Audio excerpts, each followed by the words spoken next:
What's up, everyone? Happy Friday. You made it. It's the first Friday in November. Sorry if that's a little scary. I'm actually kind of excited. The year's gone by quick. I'm ready for 2025. I'm excited about next year. I think we got great things coming. My guests and I today are going to talk about 2025, what we feel like that's going to bring in terms of recruiting, your career. We have so many fun things to talk about. I have someone who I think most of my network knows. However, I'm not positive. So if you know who's joining, tag in the comments. And then would you be so kind and share the show? Did LinkedIn tell you we were live? I know I ask every week. I always want to know because I've turned off my notifications. I'm not sure. But did you know we were going live? Are you here? And if you're here, where are you joining us from? I am in sunny South Florida. I don't think it's been raining yet today, at least not when I was outside. So tell us where you're joining from. Let us know in the comments. That's where the party happens. That's where the magic happens. If you don't engage in the comments, you're not going to meet cool people. And there's really fun stuff if you comment too that you could win. So really quick, let me find my guest. Where is Adam Posner? Oh, I'm here. I'm live. I'm on Lauren's show. Finally, we did it. I'm so excited. I was nervous we weren't going to get you booked. No, I mean, Friday afternoon, Paz is usually signing off over here, but for you, Lauren, I was like, let's do it. It's November, right? Like that's real. We're in November. Isn't that crazy? It's crazy. Another crazy thing is on the East Coast. I'm here in New York, out in Long Island. Over here, it is daylight savings on Sunday, which is terrible because now it gets dark at like 2:30 in the afternoon here on the East Coast. But I heard that this is the last year of daylight savings. I don't know. I think Can someone fact check us in the comments? Can someone fact check us?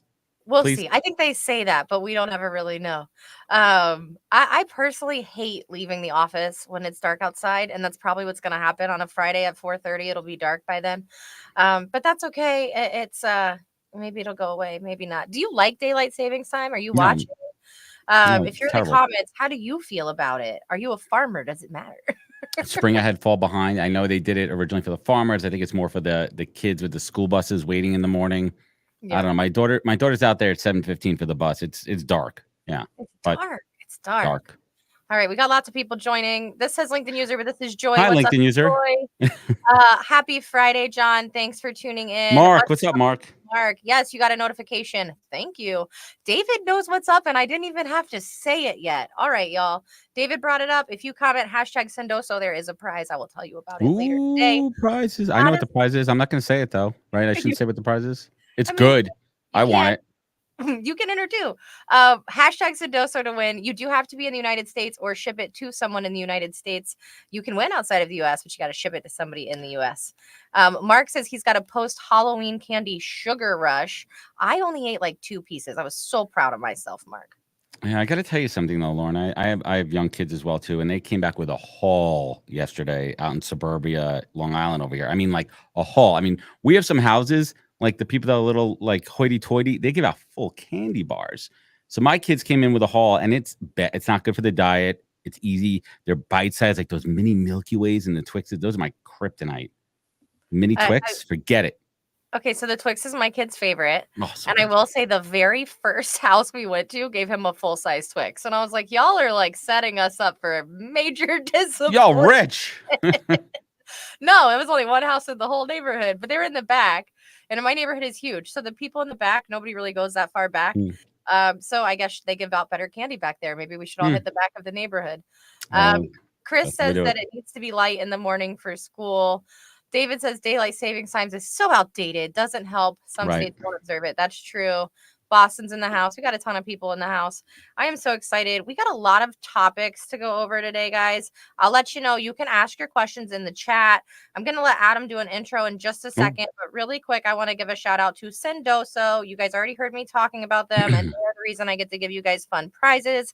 If you've never used gifting in your corporate sales strategy, in recruiting and whatever you do, I think you're missing out personally. It's something that I definitely utilize. I love sending gifts to people. It's also my love language. I love receiving gifts. Gifts are a really fun thing for me. So thanks, Sendoso, for always having our back and giving away fun stuff. And I'll drop that on the bottom what they can comment. Now, Adam Posner. Can you There you please go. tell my network, the Ooh, people who maybe don't know you, which are like two of the people watching, I'm sure the yeah. rest do, who is Adam Posner? That's a deep question, Mm. Lauren. I don't know if you want to open up that Pandora's box on a Friday. But first of all, thank you again for having me. Pleasure to meet your audience who does not know me. So, quick introduction. Born and raised New Yorker, spent the first 15 years of my life working in marketing, media, and advertising here in New York, different ad agencies, SiriusXM, American Express. Last stop before I pivoted into recruiting, I was working in VaynerMedia for the great Gary Vaynerchuk. If everyone knows my story, I got fired from there. And that's a whole other podcast, and you can listen to all those and hear my story. But that was my life epiphany. I was at rock bottom. I didn't know what to do. And Gary said to me on my way out, stop focusing on the things you suck at, double down on your strengths. And that's what I did. I pivoted into recruiting about a decade ago. Brand new career, started as a rookie, had to learn the industry, but I had a great mentor. Shout out to Tom Hull, taught me the art and science of recruiting. Spent the first 3 years at a search firm, learning how to be a recruiter, right, Lauren? Because everyone thinks they could be a recruiter. Like, oh, I sold a house once, I'm going to be a real estate agent. No, it doesn't work like that, right? That's not how it works. After about 2.5, 3 years, I said, screw it. I could do this thing on my own. And 7 years ago, I launched NHP Talent Group, which is our staffing firm. And those are my daughter's initials right up there, Nina Harrison Posner. Named the company after her and haven't looked back. So we recruit for all things marketing, media, ad tech, MarTech. Great team behind me. We work with some big brands, small brands, startups, everything in between. I am also the host of a top global career podcast called the Poscast. Been doing that since February 2019, approaching 400 episodes, a couple million downloads, and love doing that and doing a lot of live shows at HR Tech and other industry events. And that's who I am. Got a 12-year-old daughter, 6-year-old son, beautiful, awesome wife, and that is it. I mean, I think that's an amazing intro. We can just all go home. That was the show, Done that. people. Yeah. Um, I'm also the no, world's okayest recruiter. World's okayest recruiter. Listen, I think that background is incredible. I definitely think you should lean into the things you are good at, y'all. If you find something that you are passionate about and you are good at, and you haven't found a way to make money off of it, you are not leaning into the right things. Because if you're really good at something and you actually have passion behind that, find some purpose and go make some cash. You can make money doing almost anything online. Ask Adam. All right. We are We can do going. recruiting OnlyFans. I think we got to start doing that. I think if we tried a recruiting channel on OnlyFans, I did get permission from my wife. She goes, as long as you're doing recruiting content on OnlyFans and it's bringing in the income, I don't give a shit. There you go. There you go. Well, I don't know how I feel about that one. That one's probably not happening for me. Okay. Do you want to tell them what we're winning? It's yummy. Want to show them? It's. Wait for it. It's chocolate. It's chocolate, y'all. We are giving away. I think it's Rocca. I think it's Rocca chocolate. I don't know. Rocca chocolate. This is what bourbon cask aged, oat milk, pink Sounds delicious. sea salt. I want some chocolate. This sounds wonderful. Y'all know I'm trying to not eat as much sweets, so I'm giving them away to you each week because I'm just that human being. So this is what you're gonna enter to win with the hashtag Sendoso today. We got 4 topics. We're already 10 minutes in. We got to get going. The first topic we're going to talk about today, which I know is going to be one people want to talk about, is how times have changed. And we're going to talk about building on LinkedIn in 2025. So I first started posting on LinkedIn really 3 years ago now. And I say when I started, it was really the sweet spot of building on LinkedIn. It wasn't as hard to grow. Things were really moving. There weren't as many people creating content, especially not doing video or live streams or anything like that. But times have really changed. And I talk to a lot of people who are just getting started and they're starting to build on LinkedIn. What advice do you have for the people who are saying, I just want to get started, but I don't know where to go? In the words of the great philosopher Nike, just do it. Right? Just do it. I mean, I've been on LinkedIn, I think since 2007, but back then it was what people think about it is like a business site, resume depository, job search. And it's really only been the last, like I'd say 5-6 years where the proliferation of real content, and it coincides with social media, content creators. We're in the age of content, right? We moved from Web 2 to Web 2.5, but everyone's a creator. Everyone's sharing and documenting. So why not do it in the business world? And there became the whole concept of personal branding that everyone talks about. But what is personal branding? It's just really your reputation online and how do you present yourself and how do you want to be remembered? And it's been an interesting time and place here on LinkedIn. And, you know, the quick history lesson, right? We had the original creators that were talking about job search, and talent acquisition and HR, and then came over these people who realized, hey, this is an opportunity to make some money. That's when things got a little shady and people started the hackery on here, which is across other social media. So it's been a really interesting mix, in my opinion, of real true professionals sharing content. You have people aspiring to do it and doing it the right way. And then you have, I'm sorry to say it, a whole bunch of grifters on here who unfortunately are unscrupulous and they take advantage of people. And so also buyer beware. So it's a very interesting time and space. Now, going back to your original question, I am a true believer that everybody has a brand. Now, should everybody be posting content? Like, of course, the content creating course sellers are going to tell you that. But you have to think what feels right and what your mission and why am I creating content? What's the purpose behind it? Am I in the job search and I'm trying to showcase myself as a thought leader? So when recruiters are looking for folks, they say, oh, look, there's Lauren. We're looking to hire a great recruiter. She's putting out great content on it. She sounds like what she's talking about and she has the receipts to back it up. That goes deeper than just your resume. Yeah. So, and there's simple things. I talk to job seekers all the time. Like, how could they get more exposure? Like, think about something you did in your job. Well, showcase that. You get all these industry articles, you get all these newsletters. Take one of those articles and add your point of view on what you like about it, what you dislike about it. Add your 2 cents into it. Little things that you could do that are relatively low lift and low hanging fruit that'll really make you stand out. I always say be 1% better. That's all you got to do. Be 1% better than your competition. And most of the time, your competition isn't even showing up. So by showing up and putting anything out there, you're leaps and bounds better. And the 1% will come much easier. Fact. We got a lot of people commenting Sendoso. John asked if I'm comfortable sharing how my Sendoso sponsorship came about. John, I know Katie Penner from Sendoso pretty well, and there used to be a program where Sendoso worked with a number of different influencers on LinkedIn, and I can't remember if I reached out to Katie. I think I reached out to Katie to be part of that program, and it worked out for them to sponsor the show this year. We're doing the giveaways for us, so that's how that worked out. But most of my sponsorships, I reach out and it's outbound, and it's me explaining what the benefit of them working with me would be, and it's a lot of outbound and sales. Kind of like recruiting. It's all an extension of recruiting and sales. Kind of like recruiting. That's how it works. I get that question all the time, Lauren. Like, Adam, how do you get these sponsors? Well, build a brand, have the social proof, and you reach out and connect. Yep. Oh. Oh no. Listen, Gregory, it happens. Not every group's going to be the best, and I don't like this for you, but I will tell you it's better you're not there anyway. Right. Find the people who do support you and lift you up, and don't pay attention to people who don't, because at the end of the day, it's just noise.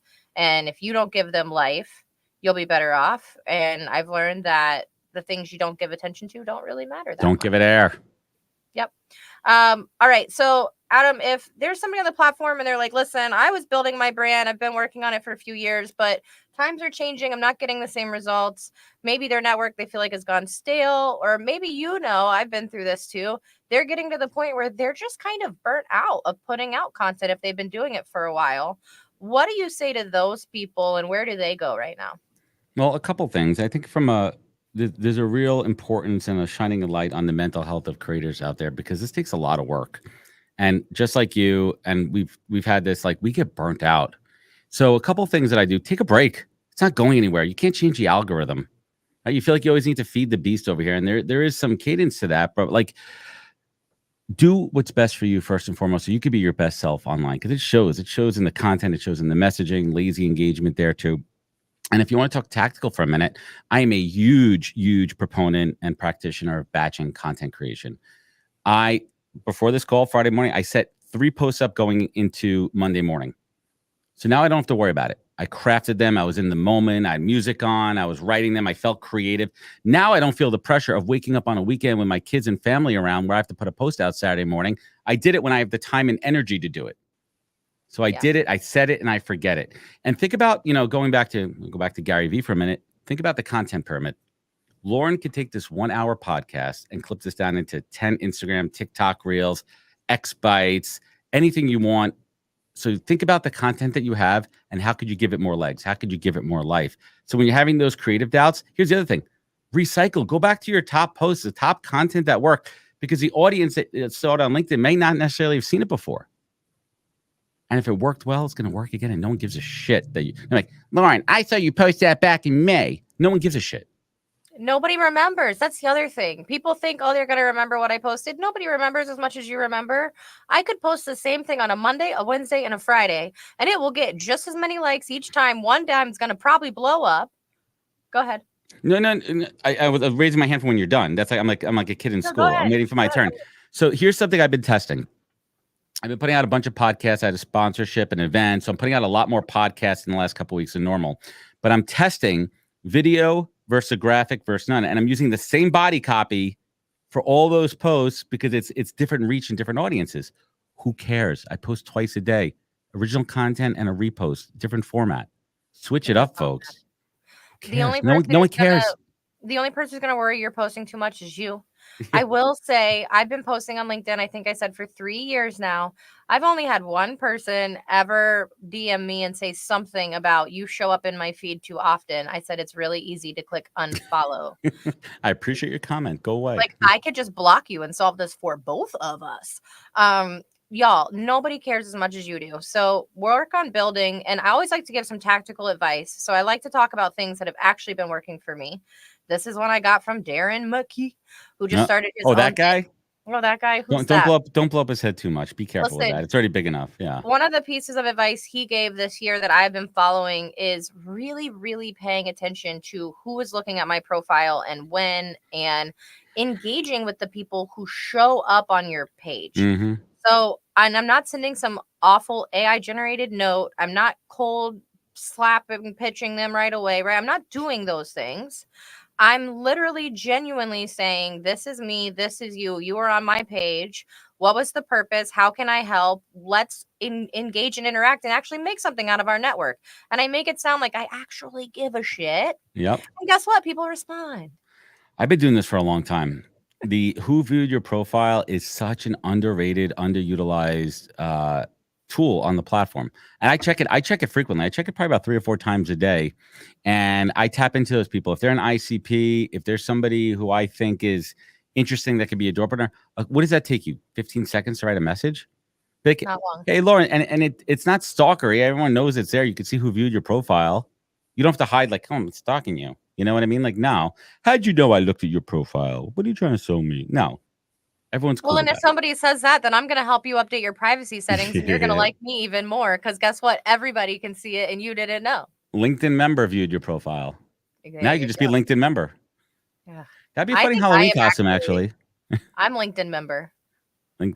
So I am, it's funny too, as a recruiter, I'm I'm not LinkedIn practicing. I'm LinkedIn member too, because as a recruiter, we look at a lot of profiles and I do not need somebody who I looked at the profile is not right, hit me back. Like, oh, you have an open job for me? Oh I my mean, I'm God, it being happens serious. all the time too. And That's what I sometimes did. I'm like, no, I just have fat fingers and I touched your page on accident. And I don't Oopsie. want to have to ever say that ever again. So No. yeah, I'm LinkedIn member. Ooh, we could do it. I like this idea for Halloween next year. We could just go as like the generic LinkedIn member. Like, you know, Uh, people doing that Photoshop thing with the spirit Halloween costume. right. Let's make Oh a my note of this, Lauren. Next year, you and I are going as LinkedIn members. LinkedIn member. I'm down. I'm down. I last year I was the ghost, the recruiter ghost who ghosted you. Ah, it's so cliche. I know, but it was fun for Ah. my recruiter. Whatever, it was fun. Okay, we have more topics. We're 20 minutes in. We got to keep going. So, if you were paying attention, Adam said that he has his own podcast, over 400 episodes, couple million downloads. No big deal. No big I just deal. have this silly little live show. Talk Oh, to me about what you've built with your podcast. And I think a lot of people think it's just showing up and having a conversation, but podcasting is so much more than just showing up and having a chat. If people have never hosted a podcast or been on a podcast, what are some of the things that they wouldn't expect that you have to do? And then what do you actually gain from podcasting? wow. There's a lot to it. So I feel like I'm at a point now where I could speak at a expert level on it, and I do. And it really comes down to a couple things. It's consistency. There's a thing called pod fade. It's very real. I forgot what the stat is. Someone can fact check us here, but the majority of shows don't make it past 7 episodes because people don't realize how much work and commitment it takes. Now, first and foremost, I applaud everybody who tries it. But if you're going to do a podcast, you have to have the strategy first. Why am I doing this? What is the show going to be about? Kind of what are we going to talk about? And that could evolve. My show has pivoted in the last 5 years. We've made changes along the way and we've evolved. We've evolved the content and the messaging. But what people don't see behind the curtain is the amount of work and preparation that goes into it. From a research side, from a production standpoint, it takes a lot of work. So you need to have systems. And I built those systems over the years to make it easy. The other thing I do is batch production. People always like, and here, like, I don't want to like, it's not a humble brag, but it's something just to speak to consistency. I have not missed airing a brand new episode ever weekly in 6 years. And people like, you record a new episode every week. I'm like, no, dude, I'm usually 7 or 8 episodes ahead. So if I go away on vacation, I usually take 7 weeks in the summer off from recording, but I have shows ready to go. But that takes work and preparation that goes into it. Same thing if you're a guest. Let me go back to the host for a minute here. The number one thing a host has to remember is it's not about you. It's about your audience's experience. Are you giving them a good show? Are you adding value to them? Because if you're not, guess what? No one's going to freaking listen to your show. It's got to be good. It's got to sound good. It's got to look good. It's got to feel good. It's got to add value to them. Now, as a guest, the best way you can prepare for a show is to prepare. Do some research on the host, know something about them, know their show that you're going on to, watch a couple of those episodes, get a feel for it. Now, I've been following Lauren's content for a while. I've tuned into these shows. I get a good sense of her style and her personality here, so I know what I'm getting myself into. But I swear to God, Lauren, there's people who do not show up, who do not do the work, and it shows. Yeah. Or the Preach. people who show up 30 seconds before we go live and I'm having a freaking heart attack. Because my show's a little different in the sense that it's completely live. There is no recording. I can't schedule it in advance. If we don't go live that day, if somebody messaged me in the morning and says I have COVID, I got to figure it out. Mm-hmm. So interesting about COVID too. So the beginning of the pandemic, I was about a year or so into my show, and I was doing, the weekly show, and I decided to do a daily live show. And in the course of a few months, we did pretty much Monday through Thursday. I did a live show every single day. And I think we did like 75 shows that year. We did a lot of live stream. And that was the reps, right? That was the work that went into it, where now it's natural. It's muscle memory, and it looks natural on camera when I'm doing a show, and there's a flow to it, and it's a conversation. It's not an interview. Yeah. But what they don't see is the work that went into it, why I can make it a conversation, because I did the prep. I know the flow. I know where I want to go, and I want to get them. I want to land that plane at the end of the interview. 100%. Because if you're not landing the plane, what are we flying around for? Collecting those miles. I don't want to fly to just collect miles. I don't like flying that much. Sorry, people. Miles are good, but I'll get them spending my money elsewhere. There you go. Elsewhere. Some of my biggest relationships really grew from reaching out to people that I wanted to have on my show. I've really built some incredible relationships with people that I probably would have never met had I not done some cold outreach to just some pretty awesome people. How do you find guests for your show? What kind of work do you put into that? And how are you mindful of the guests you're bringing on? Oh, I love talking about this topic. So when I first launched a show in February 2019, I was reaching out to my contacts because the show originally was really focused on hiring, job search, and all that. I quickly found two things. One, that I found the guest journey more interesting than talking specifically about job search. And we added that in there. We peppered it in. So that was like the first pivot. But then I also saw organically that I was reaching out to a lot of guests that were decision makers at companies that I wanted to do business with. And in the last 6 years, I would say at least 60-70% of my clients at NHP Talent Group have come either directly or indirectly through relationships from the podcast. Yeah. Let that sink in for a second. This show is my not-so-secret Trojan horse for business development, plus all the ancillary brand building and the thought leadership that goes into it. So there's two ways that I do direct outreach on LinkedIn if there's a guest. And then when the show gets to a certain point, there's a decent amount of inbound that comes in from different PR agencies and other sources where people are pitching you all the time. So I do two things when I evaluate a guest. One, straight up, am I interested in their story? Because if I'm not interested in this story, you're going to hear that in the conversation. You're going to hear me bored as fuck on that, right? Like, it's not going to be a good show. Sorry, I'm allowed to curse, right? Yes, of course. Right? It's not interesting. Second, I look at them and who they are and what they do for a living. Is there an opportunity here? And let's be clear here. I do not pitch or talk about business till after my show airs. I use that opportunity on the podcast to build that relationship, build a rapport with them, and then I follow up after in my secret sauce kind of way to pitch them business.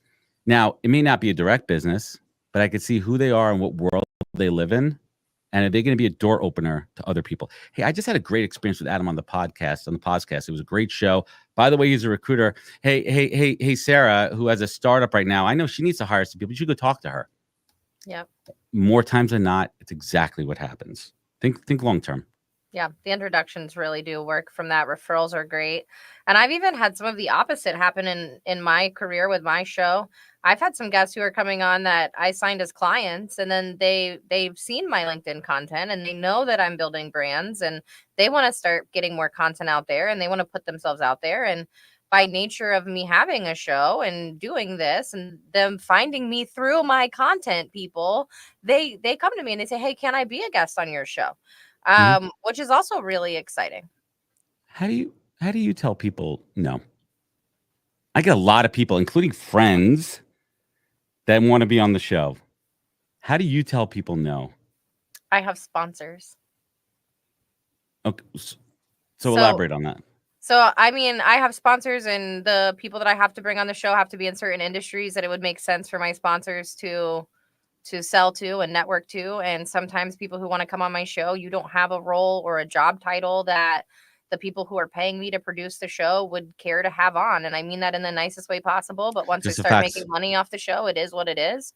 But again, if I get to the point where, like we were talking about, potentially not having sponsors in the future, doing it myself, it's going to be some uncomfortable conversations. But I've built this show for a long time, so it could be something very specific for certain people. And it's not that I don't want it to be inclusive to everyone, Right. but there's a time and a place. And I also think, and I mean this in the nicest way, but you have to want to build something and you have to really want to show up. And this is something I put 2 years of my life into every single Friday. And I think I get to be picky. I think I get to say no.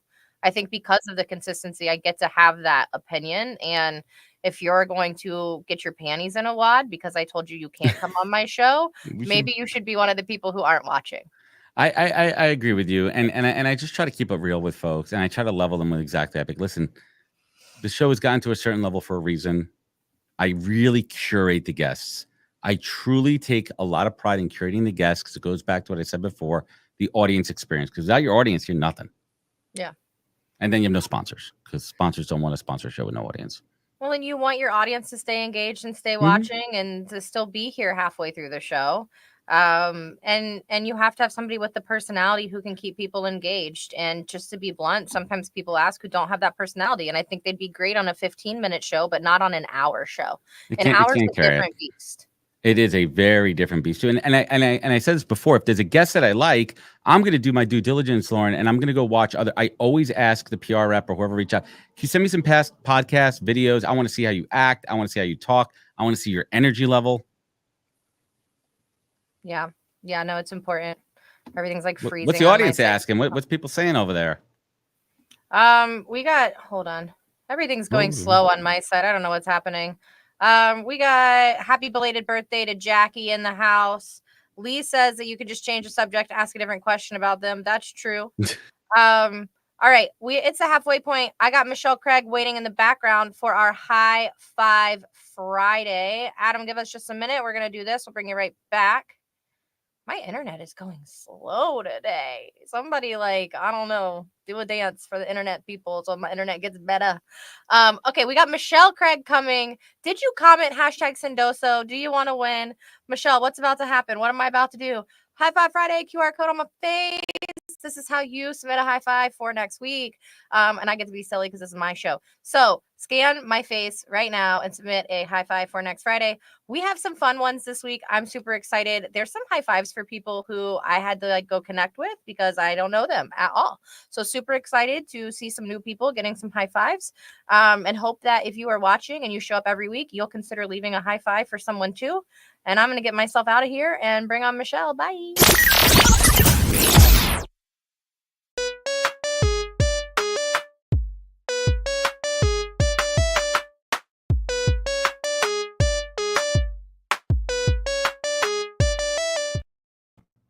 What is up, y'all? It is High Five Friday. I am streaming from my brother's house in, I don't know, suburbs of Texas, but I'm so excited because we have some long ones this week, y'all, which means you put in the effort and really thought about how you want to shout out other people, which is amazing. So we are going to jump in first for Vanessa. Vanessa was recognized at University of Miami's 30 under 30. She is a force to be reckoned with, and I'm lucky to call her my friend. Next up, we have Gina for Jeff. Big shout out to executive Jeff, who has been with me every step of the way, reviewing each chapter of my manuscript about how to make an effective career transition using the career velocity system. His feedback has been invaluable. Not only did he contribute to the refinement of flow and content, but he personally worked through every exercise of the 9 chapters to ensure they deliver real impact. The finished manuscript wouldn't be the same without his dedication, insight, and collaboration. Jeff, I'm incredibly grateful for you, your time, your heart, and intellect. Thank you.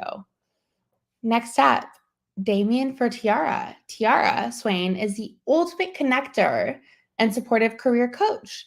She supports many people in elevating their careers while meeting them where they are. Her ability to prioritize information during meetings is a work of art. She's knowledgeable about LinkedIn, goal setting, and creating tangible KPIs. Tiara is a great human being and someone people should know and work with. Last but not least, Lauren for Melissa and Jackie. Huge high five to Melissa and Jackie for launching their new venture, The Emotional Woman, where they will show you how to turn emotions into your business's secret weapon. We all need that, y'all. Also, they both have a book launching tomorrow, which is quite the accomplishment as well. Big shout out to them for doing big things. Go follow their new page and check out Melissa's audio event tomorrow morning to learn more. Lauren, where are you? I'm coming. Everything's going so slow on my end. Okay, Michelle, what's your high five for the week? My high five, I won't go into details, but I will just say my high five is there are a lot of people personally that are close to me that are struggling with personal issues this week. And my high five is to them for taking it one step and one moment and one day at a time and just continuing to do what they need to do. So just supporting each other and taking care of themselves. And it's all you can ask for, Yeah. If you're What's watching, your high five?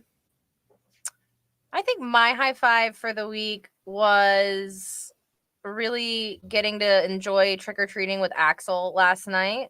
There was a moment in the day where I wasn't sure if I was going to have the time to actually go do it. So just working for myself, prioritizing that and making sure that we spent the time, I think was something that, because now I get to the point where I juggle. Oh, can I skip this? Oh, could I miss this? Oh, you show up for a lot of things. But no, reprioritizing and making sure I was there for that. So that was my high five for the week. I love that. Yeah, I went to my friend's house in the suburbs and gave out candy, and I was like, this is so fun. This is so cool. I just joy, just children's joy is beautiful. Yes. So I love it. They're so, happy. What did you dress up as? Oh, my third costume of the year, I was a hippie to coordinate. I'll send you a picture. I was coordinating with my buddy whose house it was. I love it. And I was Princess Peach. I just posted it. And the intern won the costume contest, right? He did, yes. So I was a paleontologist and Blue the intern. If y'all aren't familiar, that's my dog. I just yesterday his little photos. But we won the neighborhood costume contest, and he was a Blue to Science, aka I guess, but Blue. Yep. We love that you won. Send some pictures of Blue, and I want to see you in your hippie outfit. All right, Michelle, we will see you next week. High five. High five. Bye. Bye. All right, people. Let me get that video background off. Maybe everything will be better. I don't know. We got 2 more hot topics. Don't forget, you can comment #Sendoso, and you can win some chocolate. Raka. I don't know. Tell me if I'm saying that wrong. Raka chocolate, the best sellers bundle. You do have to be in the United States. I'll leave that on the bottom so you can remember. Let me get Mr. Adam back. What's up, Adam? I'm here. I didn't go anywhere. I followed your instructions. He's like, I didn't leave. No, I didn't leave. I was enjoying that. I like the high fives. I like the high fives. I think it's a good way to celebrate some other people and see some accomplishments. And also, it's just a way to remind each other that we all have hard moments and hard days, and we can get through anything. We've all pushed through every hard day we've had so far. We've all survived 100% of our bad days. 100%. Yeah, Paul says he loves it too. Yes, Paul, it's awesome. And you guys should scan that QR code that I put over my face so that you all can go leave your own. That's a good Halloween costume for next year. Give us QR face. QR face. I love it. I got to walk around with like this cutout of the podcast room and just be myself. That would be funny. Okay, 2 more topics today. The next one is recruiting in 2025. Is AI taking over, Adam? Well, there's this is a hot topic for sure, and it's interesting because I have a front row seat to the way I do my show, where I interview the people who are actually building this in organizations and the ATS and the human resource and TA platforms out there. So I see it, I use it, and yes, it is 100%. Now, there's a couple different ways you could look at it. Let's start with the viewpoint as a recruiter. I've been playing around with some new tools, and I'm not going to give any plugs here. It's not my show. They're blowing my mind. They are absolutely blowing my mind with the efficiency, the intelligence, and just it making my job so much easier. What it's doing, Lauren, is it's giving me more time to spend on the human elements of recruiting. Yep. When I'm in the trenches working on searches myself, I can now spend more time on the conversations with the candidates to understand who they are, their motivations, their desires, what they're looking for, their real nuances of their job history, and incorporate that into the info and data that I'm getting from the tech that's helping me find people better, faster, quicker. So that side is good. Now, the other side of it are what are these companies and the platforms using from an AI perspective? Some of it's great. Some of it is it's so early stage that while it's trying to remove biases, it's actually bringing new biases to the table. And that's a whole topic for another conversation. But the part that scares me the most are a lot of folks overly relying on these AI resume and job applying tools. Some of them are really great and they're specific, but what it's doing is it's enabling candidates to spray and pray. So it's filling the pipeline more than any of these internal systems and recruiters can handle. It's causing more problems. Plus, it's over optimizing a resume to be so close to the job description and making it generic that it's hard for a recruiter to tell, is this person even real? Do they actually have these skills? Are they just clicking on things that they may not have in their experience? The bots are looking on one side, the bots are creating the resumes on the other side, and we are about to, if we haven't already, hit peak bot versus bot in the industry, which is going to break the system eventually, and we're going to, get back to human recruiting. That's my prediction. Yep. No, I think you're absolutely right. Tell me in the comments, and Adam, tell me if this has happened to you. Have you joined a meeting yet that had more note takers than actual attendees? Let me know. You see the Firefly. I don't mind the middle, but here's some other really cool stuff that we're seeing out there. There's so many tools out there for tools for recruiters for video and phone interviews that's capturing the content using AI to pull the clips when I'm interviewing Lauren for a role. And I could highlight the clip in the video, in the sound, in the talk track from our thing, and send that directly to a hiring manager. So they're not hearing Adam as a recruiter reinterpret what Lauren said about her experience. They're hearing it directly from Lauren. Yep. It is amazing. So when the tools are used the right way, it's really cool stuff out there. I don't send a video, but I have transcripts from all of my meetings, and I send little short snippets of questions and answers and things so that you can hear from the candidate directly. I like to do that. I also use a lot of tools to help me perfect my candidate pitches when I'm working on those. That's where I start from. They're normally crazy elaborate and not anything I would actually send out, and then we have to tweak it down. But I can drop in 20 candidates in a day and have AI quickly write all of my summaries. And now I'm just editing things and touching up and making sure things are correct. It saves me hours of my life. Nodding. I do the same thing. And I've been doing that a lot lately with different GPT tools where I'm using prompts. I have a whole bunch of prompts I've been trying out that summarizes the resume and the LinkedIn profile. And I've gotten it down to a point where, just as you said, it gets to a point where now I just have to humanize it with my language and add in some color to it, saving me so much time. Time saving. So this is an actual real life example. One of my recent searches, I used, I I just used LinkedIn searching for candidates. I don't pay for LinkedIn Recruiter. I don't think it's that hard if you know what you're doing with the Boolean search on LinkedIn to find the right people. Nope. So I searched LinkedIn. I found some profiles, found some resumes. I put a prompt into, I use Perplexity, Uh-huh. but I put a prompt in Perplexity. And I said, this is the company that I'm recruiting for. This is the job description. These are the top 5 candidates I've found. Mm-hmm. I obviously removed all of their personal information. Mhm. But I said, rank all of their work experience, put the candidates in order, top to bottom, tell me on a scale of 1 to 10 where they rate for the job. And if they rate an 8 or above, give me a list of questions aligned to their specific experience and highlight 3 things they might be missing that I can ask about in the interview. Y'all, I had something personalized for all 5 candidates in 6 minutes. Use it as a tool. Use it as a tool, not a crutch. Work smarter, not harder. And I'm going to say all of this because one of the people that I used through this exact process who ranked as an 8.5, guess what? She's in the final interview right now for that job. It works. It works. I'll do your sound effects for you. You got sound. You have a soundboard. Adam has a fun soundboard. Can you hear it? No. See, when I'm on a guest show, it doesn't work. I have all these cool sounds I've been hitting. Oh, Can't even hear them. I want a Shame. soundboard. It's on my Christmas list. Sendoso Roadcaster Pro 2. Roadcaster Pro 2, Lauren. That's what you got to get. Roadcaster Pro 2. I hope you have an affiliate link and you send it to me so you can make some money. Just buy it. Sendoso got me this awesome camera for my birthday this year. So thank you, Sendoso. It's a great camera. I'm in the market for a new camera. What kind of camera is that? This is the Opal C1, and I'm obsessed. Somebody link to that later. Opal C1. And there's also an Opal Tadpole, which is a smaller version of the one I have. It's also cheaper. My camera was $300. The Tadpole, I think, is $179. The Tadpole is easier if you're traveling, but invest in your tech. I love my camera. Let's talk about that for a quick second there too, right? Like just going back to podcasting. When I started, I was recording on a conference room table. I had the Blue Yeti mic, which is a piece of crap. Actually, still have the same camera I've been using because it's working fine, but I got to upgrade. You don't have to invest in all this. I didn't have this short SM7B and a Rodecaster here. This is after 6 years. Start small, smart with what you have. Wired AirPod headphones work perfectly fine.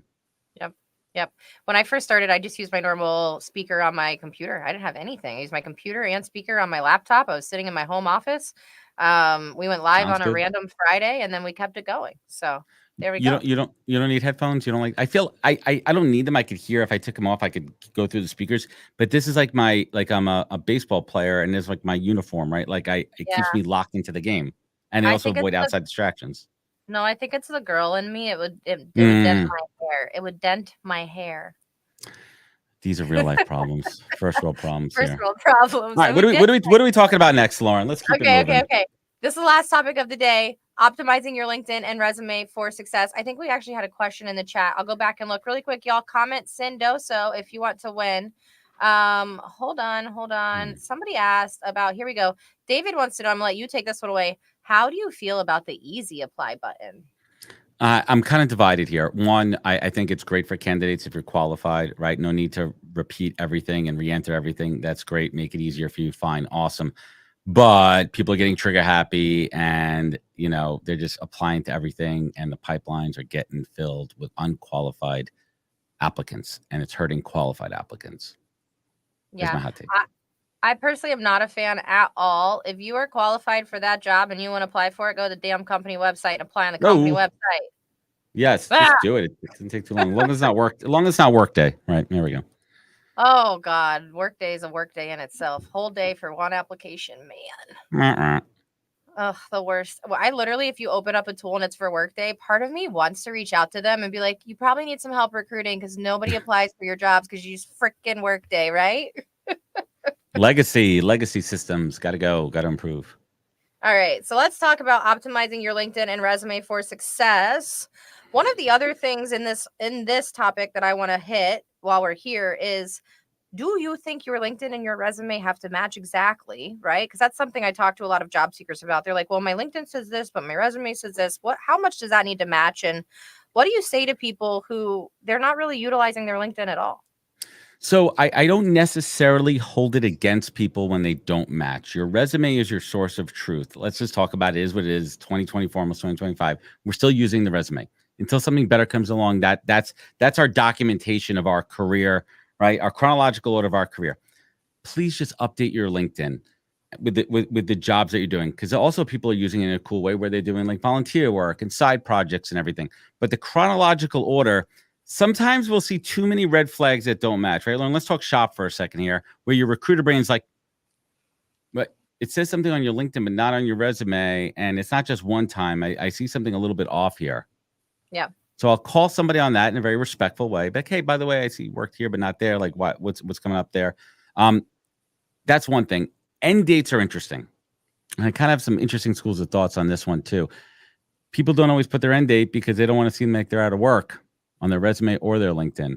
And how many times when you're in a conversation with a candidate that they're referring to their current job in the past tense, and I can't even count how many times. Hey, Lauren, do you still work at that company? Oh, no, I actually left in August. Well, All why the didn't time.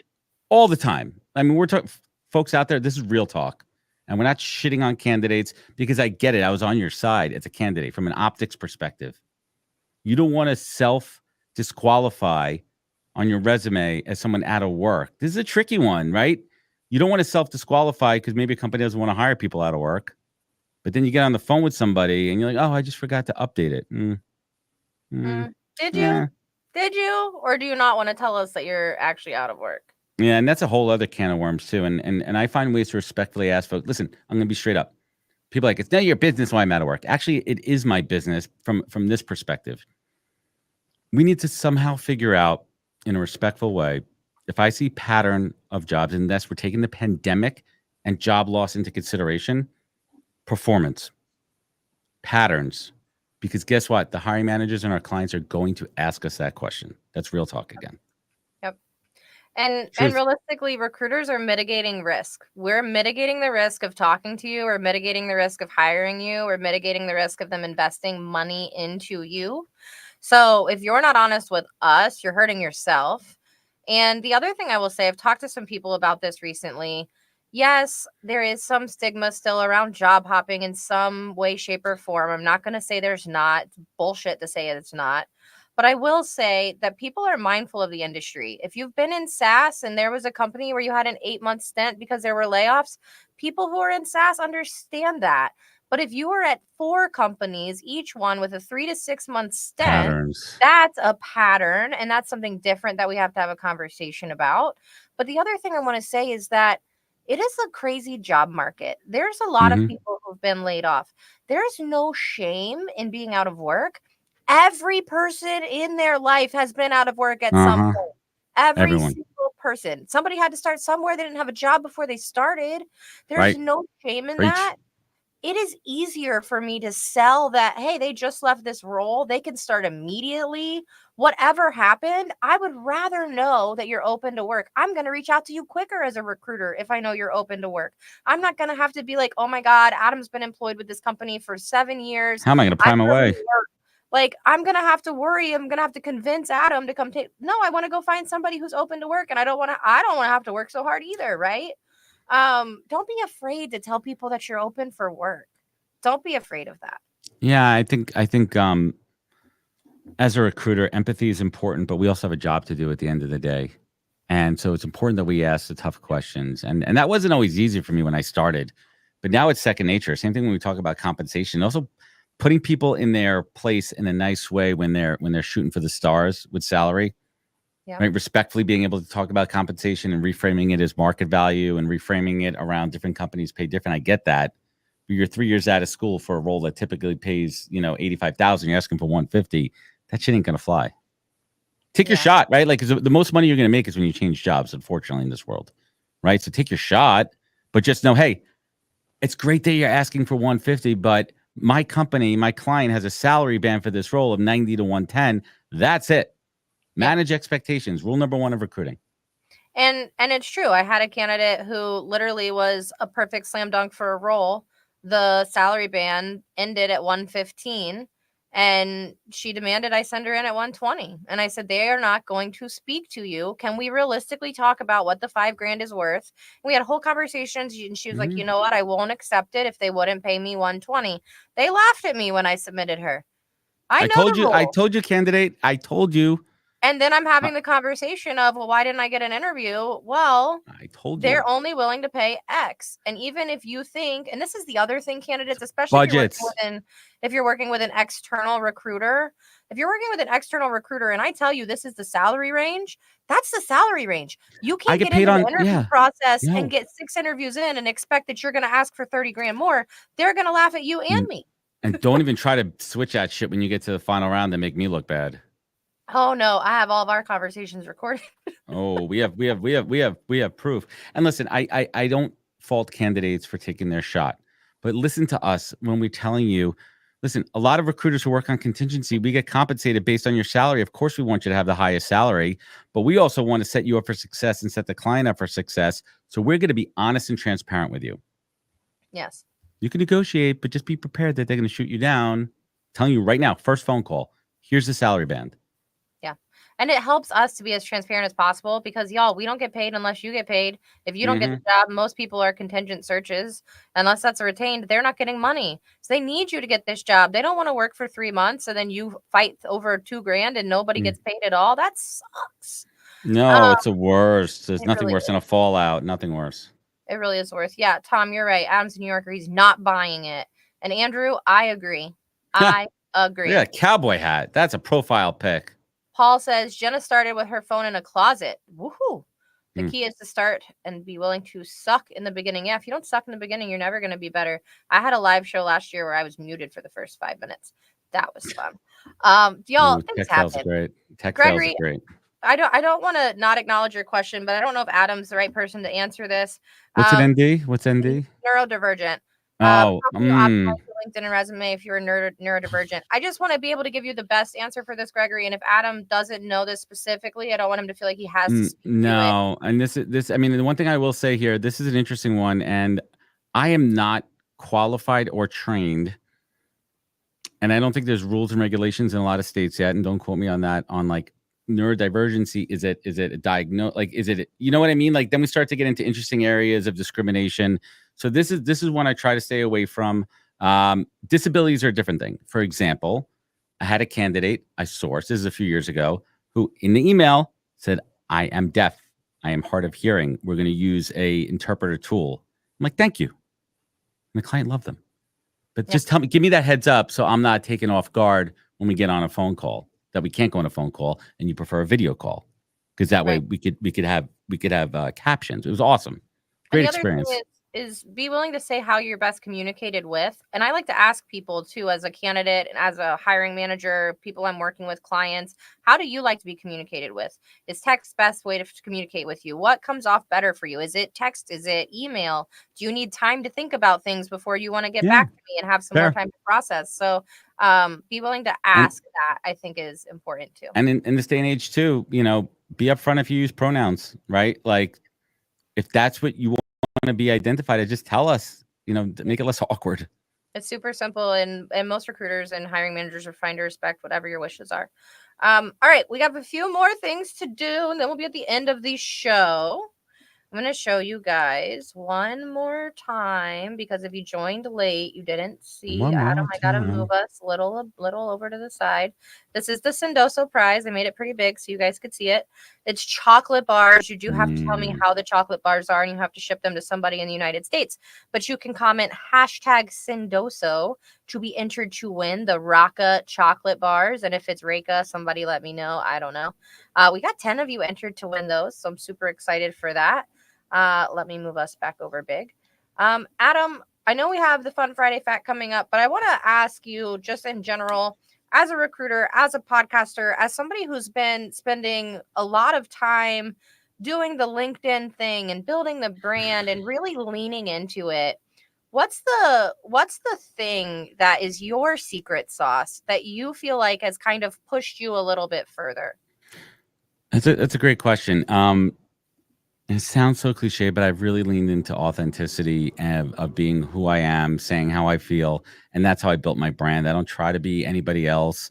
There's people that inspire me, but I am who I am. And I don't apologize. I really don't. And I really try to incorporate my experience and let that shine.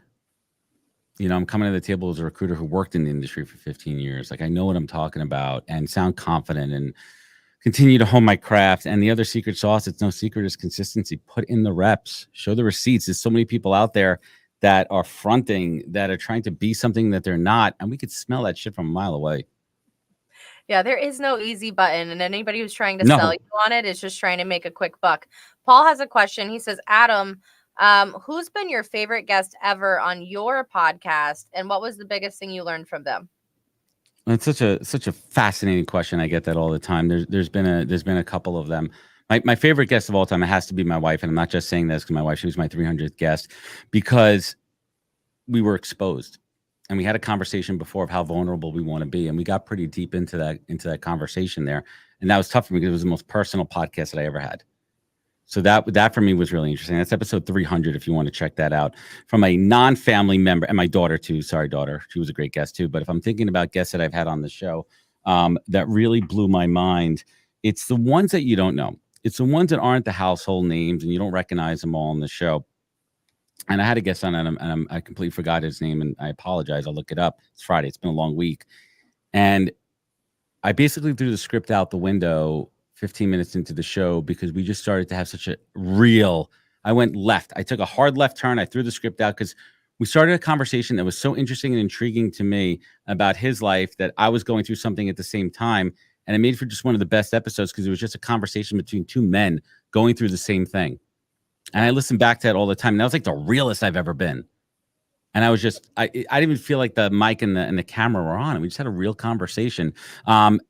And then just so many other guests where you hear their journey and it's relatable and it's inspiring and it motivates you. That's the other part of the show too. That show is my masterclass for myself, and I share it with all you guys. That's how I learning. That's my master's degree right there. So that's the other cool thing about a podcast too. It's osmosis. 100%. I'm only bringing on people that I feel like I want to learn from and that I feel like my network could really benefit from. Well, because let's be honest, it's an hour show on a Friday. It's the end of the week. Most of you are tired. Most of you are exhausted. Most of you don't care anymore. I want this to be something that you can show up to and you know you're going to get some type of value out of coming here each Friday. And it's going to be a little bit more than a giveaway. But thank you, Adam. Thank you, Adam, for sharing all of that with us. And then we got to do it. It's the very end of the show. Tell me, what is your fun Friday fact? Yeah, I've been thinking about this one a little bit too. So I'm going to try to tell the story as quickly as possible. But my wife and I picked up Chris Martin's sister, Chris Martin from Coldplay, lead singer of Coldplay. We picked up his sister hitchhiking. What?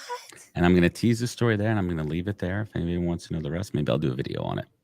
Okay, I want to know. If you guys want to know, drop some comments. I'm going to clip this and we're going to tease this and drop it and get people to vote on if we're going to get this story or not. That's really random and exciting. It was cool. It was a very unique experience. That's kind of interesting. I could think of some other fun facts too. I mean, I barely speak English. I've never picked up anybody hitchhiking. I think that's kind of interesting to know about you. Now I think I know you. Well, a little bit of the story. It was hitchhiking after a Coldplay concert in the parking lot. Okay. That's a little bit better. Right. It wasn't like the side of the road on the turnpike. Andrew said in a white panel van. You want some candy? He is an expert on. Oh, Tom, send me his information. Give us the intro. I'd like to have. That's value right there. That's another ancillary benefit right here. The way we connect people who have questions through the network. That's what it's all about right there. Thanks, Tom. Yeah. And Tom is a real one. Tom is a master connector. Thanks for showing up, Tom. All right, y'all. We're gonna do the Sendoso giveaway. It is your last chance. If you have not commented, #Sendoso, you don't get it. All right, let me share my screen. All right, I think we had 11 people enter. Are we ready to see what's happening? Here we go. Draw. Is it going? I click draw. There we go.